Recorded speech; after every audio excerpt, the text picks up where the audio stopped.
I did this Facebook post on June 16, 2025, stating that racism and white supremacy attacks all black people regardless of country of origin or language spoken.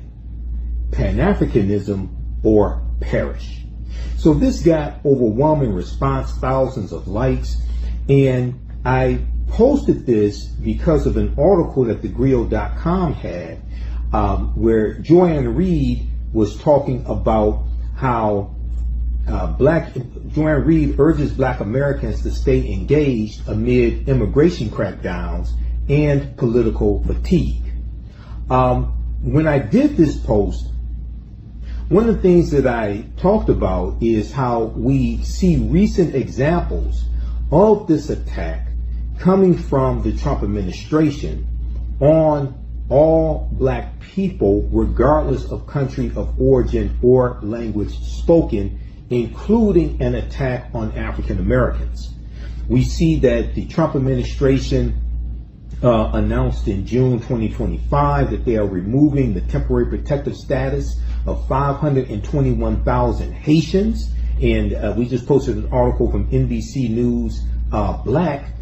They have an article from June 27th, 2025, Trump administration to end deportation relief for Haitians in the U.S.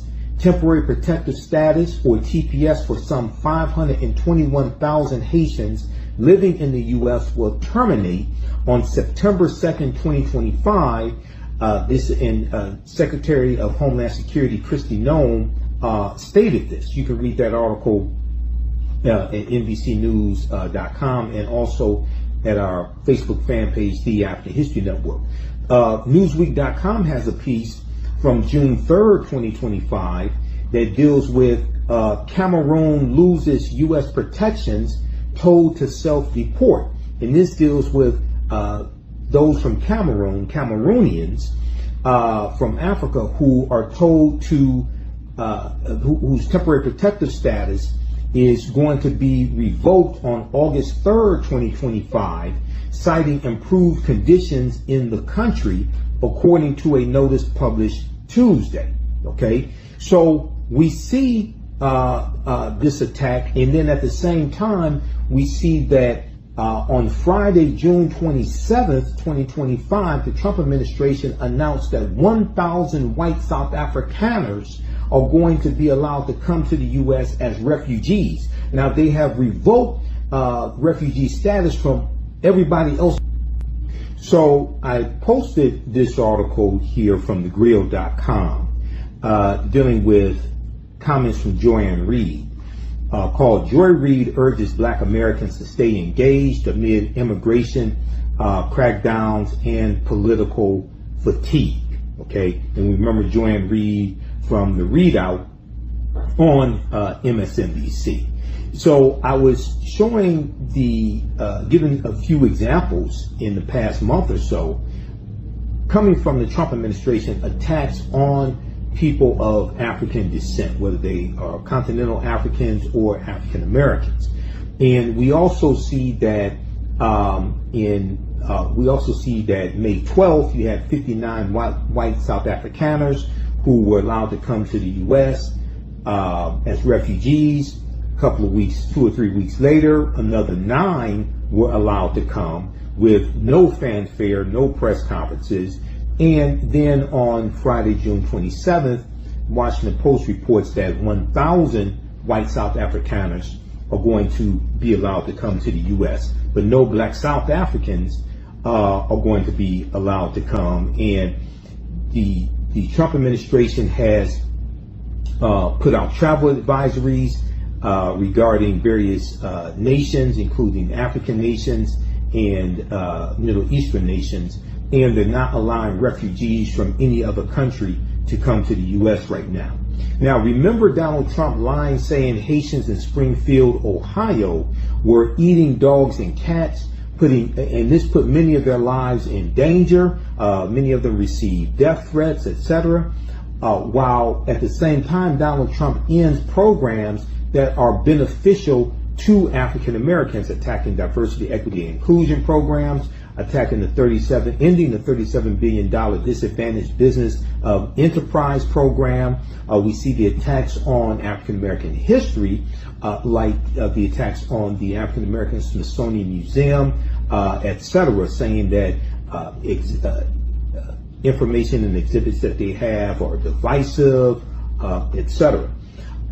Now, Ann Reid emphasized that these policies, even if they seem to target others first, will eventually affect black communities because, as the African American proverb goes, she says, quote, because when America catches a cold, black folks catch pneumonia, end quote.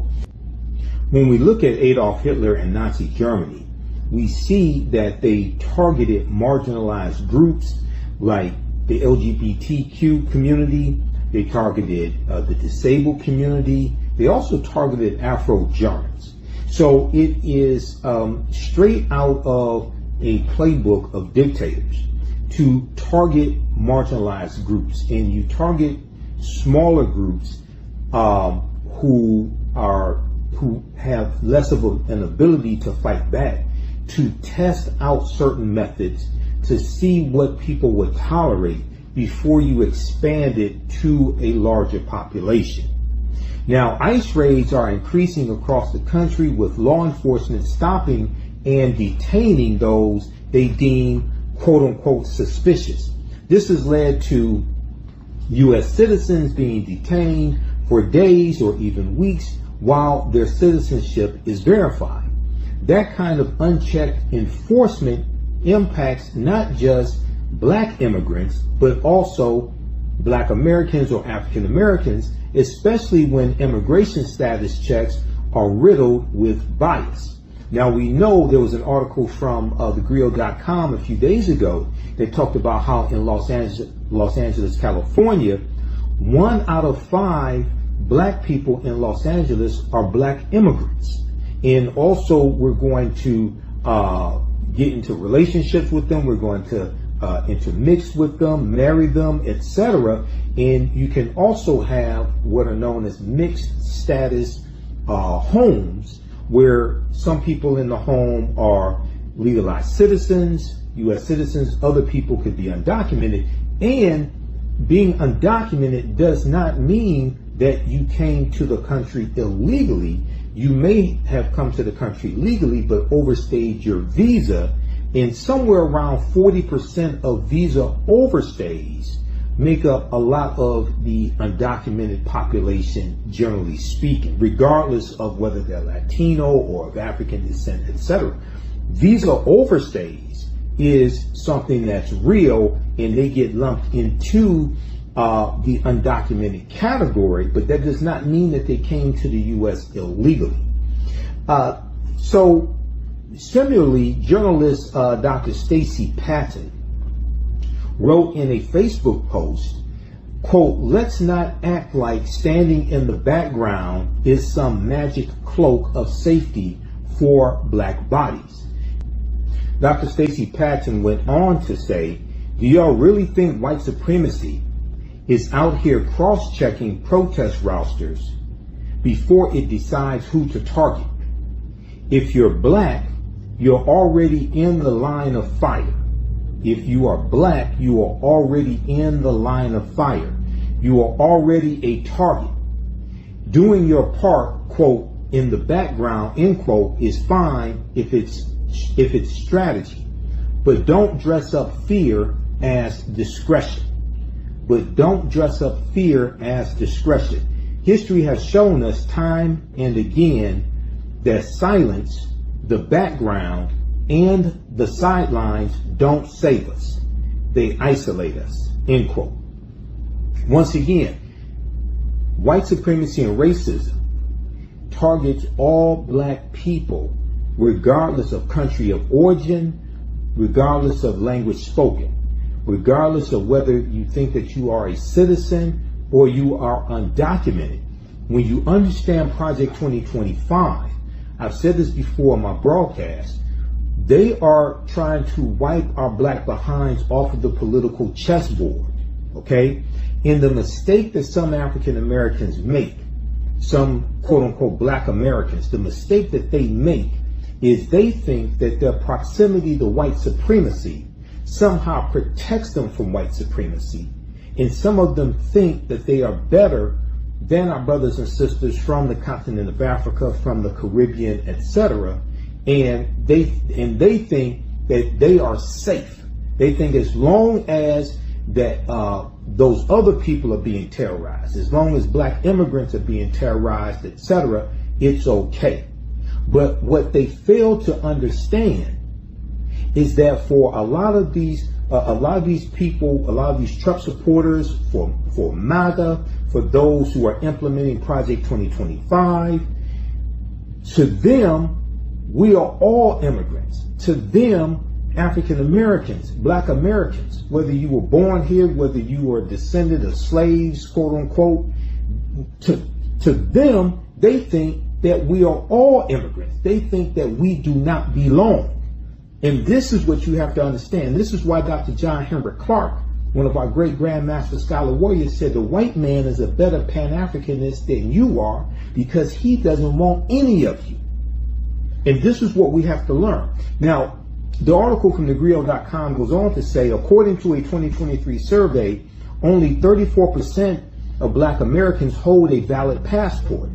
A University of Maryland study also found that people of color, 11%, are more likely than white people at 8% to lack documentary proof of citizenship, meaning they either do not have or cannot easily access these documents if needed.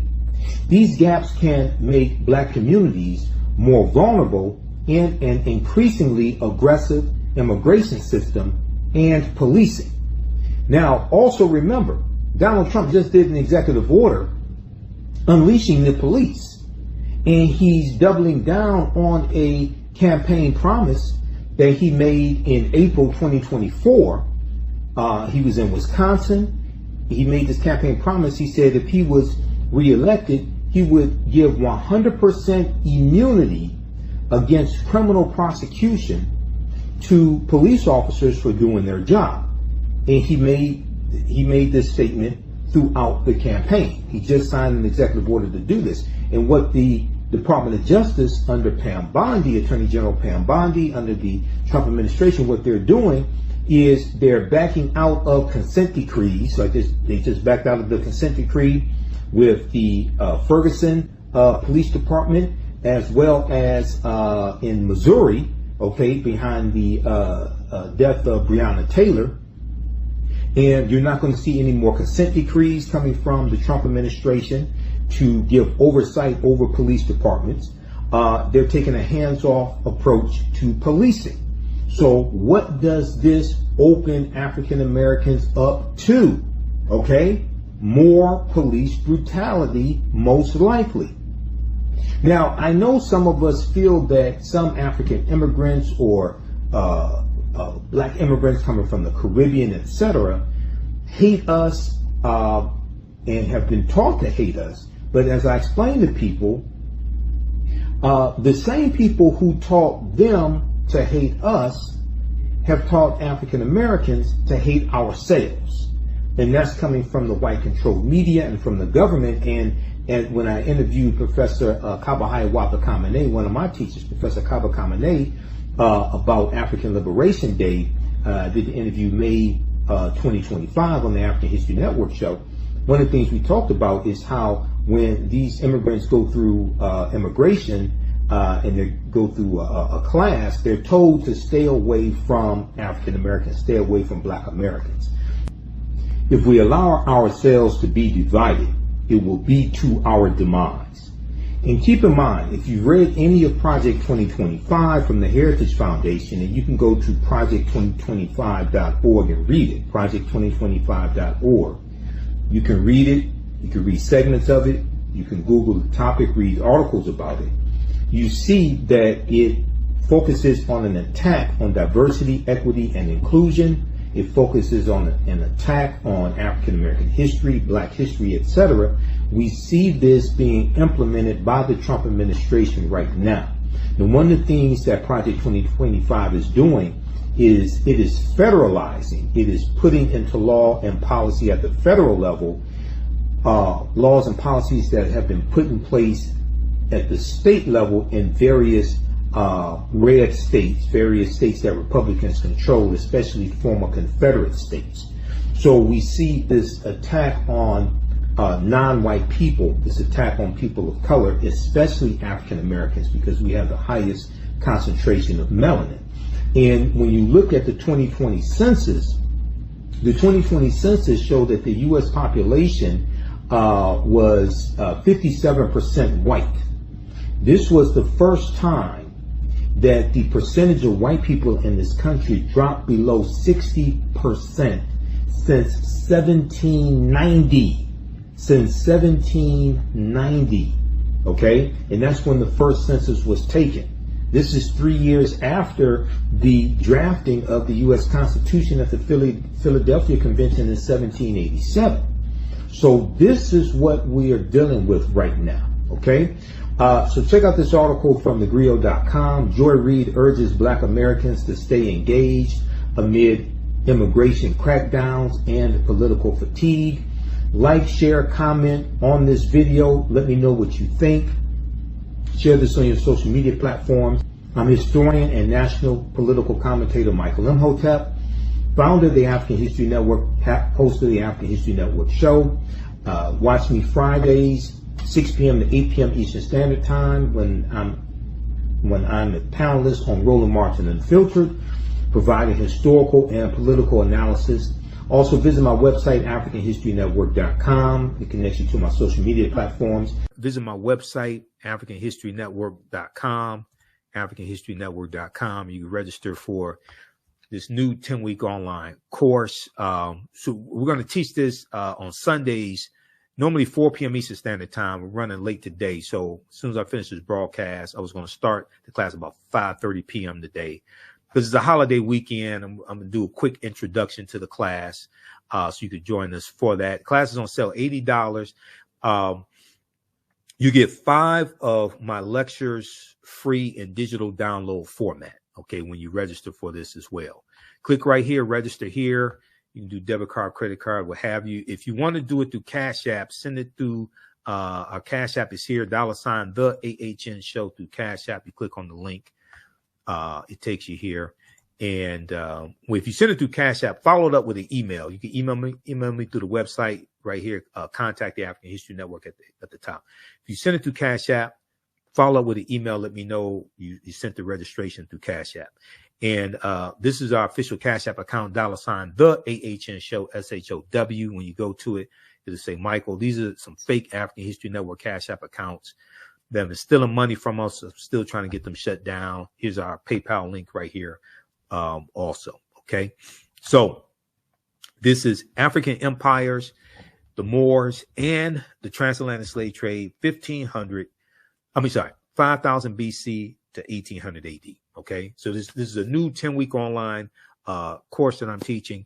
I've been teaching online history classes going back to 2017. And, I put these classes together, put together the curriculum. There are about 200 slides in this class, 80 to 100 articles that we reference, 15 books. You don't have to buy any of the books. I'll show you screenshots of the book as well. The content is PG-13. You can use this with your children, okay? And it's very engaging. It is interactive also. There's a class chat, so you can ask me questions in the class also. You can see me, I can't see you, so you don't have to worry about that. Also, you can support the African History Network through PayPal and Cash App. We have the information right on the homepage of my website.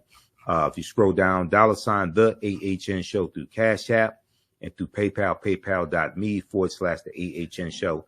This is our Cash App. Tag $, the AHN show, SHOW. When you go to it,